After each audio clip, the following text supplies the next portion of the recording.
This is KCCK's Culture Crawl. I'm Dennis Green, and my guests today are from an upcoming author fair entitled Imagine Other Worlds with Authors. I.O.W.A. Get it? I.O.W.A. Authors, which is coming up first Saturday in August at Lindale Mall. Say hi to Cassie, Leigh, and Myron Williams. Thanks for joining me here today. Thanks, Dennis. Thanks for having us. So we'll talk in a little bit about the event specifically, but let's lead off by telling me just a little bit about your work. Cassie, tell me about the type of novels that you write. Well, I actually write shorter novellas, but I will have some full-length novels coming out soon. I write romance novels, so paranormal mostly. So far, they've been ghost romances and a shifter romance, werewolves and bears. But I will have a contemporary romance in the fall, and I will also have a vampire romance in the fall. What kind of books did you read growing up? Everything from Jane Austen to Bram Stoker's Dracula. Okay, well that makes perfect sense. Yeah. When we are thinking about what you're writing now, I guess. Is there an author or a character that you would say is a primary influence? Oh gosh, there's a few that are primary influences for me. Shelley Lawrenston is a huge influence of my shifter writing because she's funny. They didn't have to be dark, and they didn't just have to be fighting all the time. She's got sports in hers and just all kinds of fun things, and it opened my eyes into paranormal doesn't have to be limiting. It doesn't have to be the stereotype. You can play with it and do a lot of interesting things, and so that's what I try to do. Charlene Harris with her vampires. Those Sookie Stackhouse novels, those are not Yes. surprisingly there. That was really what broke it through for a lot of people.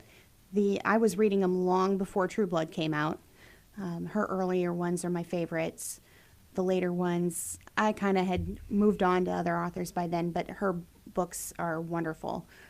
But they're just a couple of my favorites. Myron, same question. Tell me a little about the Seeds of Verde series. Sears of Verde. Sears of Verde. Sears of Verde is a 2-book set, which I released last year. And it's a space opera, kind of an action adventure set on a world in which colonists from Earth get separated, 2 cultures form, and after the cultures get back together, all heck breaks loose. They have different religions, different languages, and it's totally unimaginable compared to what's happening today. I did have the two groups are conflicting. Yes, Oh. I did have one reviewer who said it reflected what's going on today, but it was interesting since I started the project over 10 years ago, and Sure. It was not my intention. So it's a little scary that the human condition is, in my mind, will always be the same. And who are your influences? Who did you read growing up? Growing up, I was, as a small kid, I was big in the Superman comic books, action, the DC action adventure. Then later on, Tolkien, Frank Herbert, obviously Asimov, and just about any science fiction book I could grab. The Dune prequels and sequels are kind of the influence for my work, just in the style of writing. I'm not comparing myself to Herbert or Anderson, who wrote the current sets of books. But that style intrigued me because of my journalism background. I'm a retired journalist, so I thought it's an easy to read, flowing, short chapters attracted me, and then the seed for the story grew from there. Talking with Cassie and Myron about I.O.W.A. Authors, Imagine Other Worlds with Authors, which is coming up August 5th at Lindale Mall. So for those who've never been to a book fair, author fair like this, there are, and I'm not sure the exact number, but in the 40. 40. I believe there's 40. 40 authors who will all be gathered in center court at Lindale Mall. Correct. And you can just wander through. You can ask about their books. You can pick. You can look. What's the? How do you like about? What do you like or don't like about?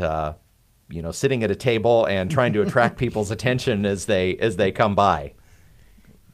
little awkward sometimes when they're like, "What do you do?" "Well, I write paranormal romance." And they're like, "Oh, lovely," and keep keep walking. But it's a nice chance to get to engage with readers. You would be surprised that there are people who know about what we do and will come from a ways just to come see us personally rather than that impersonal buying your book on Amazon. I mean, they do that too, but then if they love it, they're going to come find us and get the hard copy. And it's really nice to get a chance to shake those people's hands and sign their books and show them that we appreciate them.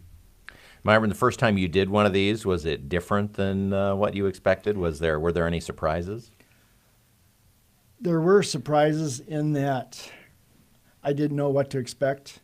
Like as Cassie said, it was interesting meeting people who some are almost in awe of meeting an author, and others who don't make eye contact, he'll speak to you maybe. That's right. Kind of treat you like somebody who's panhandling. Yes. I think the funniest thing that happened to me, this was at another signing, was a lady walked up to the table, looks at the book, and thought it was a romance.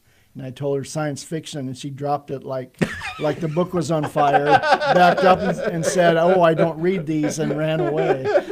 So I was just kind of sat there a little gobsmacked a bit. But usually people are very nice. Will ask questions.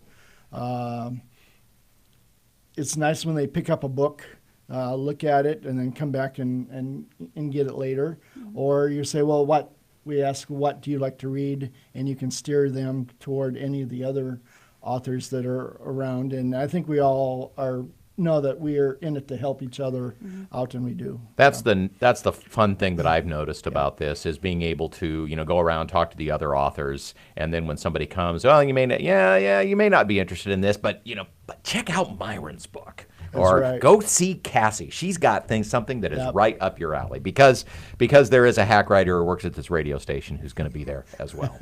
So that's a three of the. So you're meeting 3 of the 40 right now. Of course, there's no admission fee. Nope. You just can come and browse to your heart's content. Don't worry about offending an author by not buying their book. You probably can't possibly buy all 40 of everybody's books. So it's a chance to. Maybe get turned on to something that you haven't read before, or a new author, or maybe even a new genre. As long as they buy Cassie and my books, they'll be just fine. That's right. Everybody else is gravy. So. You don't have to buy it there. You can buy the ebook. I'm okay with that. Yeah. And all genres, too. I mean, we mentioned sci-fi and paranormal romance. We've got several mystery writers. Yes. We have young adult fiction of all stripes. Literary fiction, and everything in between. Historical fiction, which is an interesting oxymoron, I always thought, but and that's one of my favorite genres too, and maybe a future project. The event is Imagine Other Worlds with Authors. It's Saturday, August 5th at Lindale Mall, starting, I believe, at 10. Yes. And again, admission is free. If you'd like to look over the list of authors, you can do that online. The website is, what did we decide the website was? IA-otherworlds.com. That's right. It's also on Facebook, too. If you just search Iowa Authors on Facebook, you'll get it right there. Well, I'll see you guys on the 5th, and thanks so much for coming in today. Thank you, Dennis. Appreciate it. Thank you.